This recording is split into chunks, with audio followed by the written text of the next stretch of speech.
Leva, Carlinhos. Tu tá Leva, levando... Carlinhos, olha a minha aí, ó. Tá bom, já tô levando. Este não já perdeu o lugar? É bem fino. Nossa, Carlinhos, como teu senso de direção é foda. Você quer tirar onda comigo só porque eu sou a única mulher aqui.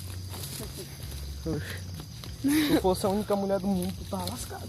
Por quê? Ó a vara de pescar aí, ó. Por quê? Nós vamos pedir lá em cima de ti. Ia ser legal. Eu não comeria carinho. São Já pesadelos fosse pra mim. uma mulher do mundo? Ó, quebrando. Tu comeria carinho? Não, só fosse a única mulher do mundo. Se eu for o outro, Ainda bem que meu pai não come fruta, acredita? Gente, vocês são os últimos homens da terra. Eu daria uma... Mentira, dava. Ó, tu fala a verdade. Tu daria pra mim, cara? O homem da terra. É. Daria, né? Ah, sabia. Ah. Então tá vendo que eu quero conversar mais contigo. pra cá, bora botar um pau dessa aqui.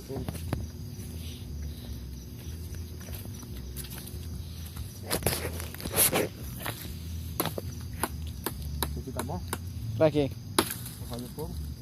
Tu é, Ligar seu nome. Já tem um monte aqui no tu é chão. doido, é, menino? Vai fazer Encerra aí, seu louco.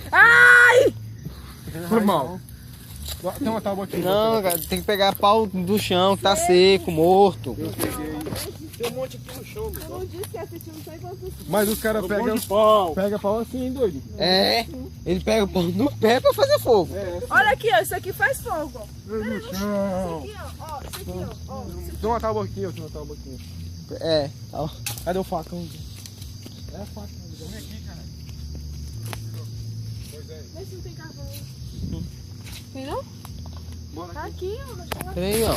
Essa churrasqueira tá com o tijolinho mais bonito, ó. Tem uns carvão, né? Nós pegamos tijolo lá dentro.